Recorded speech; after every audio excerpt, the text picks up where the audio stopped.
Cleaning the brewing unit of your Siemens EQ900 is easy. The cleaning program will guide you through the process. First, empty and reinsert the drip tray. To get to the brewing unit chamber, remove the water tank and the brewing unit cover by pushing the two red lockers together. Take out the brewing unit by sliding the red lock to the right.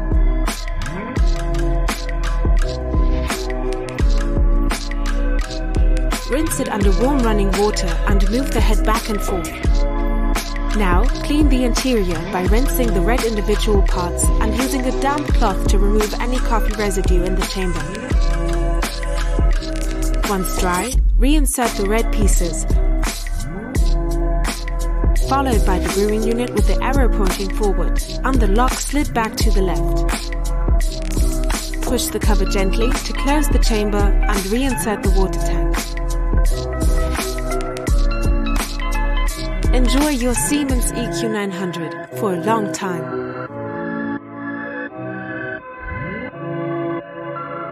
Siemens Home Appliances.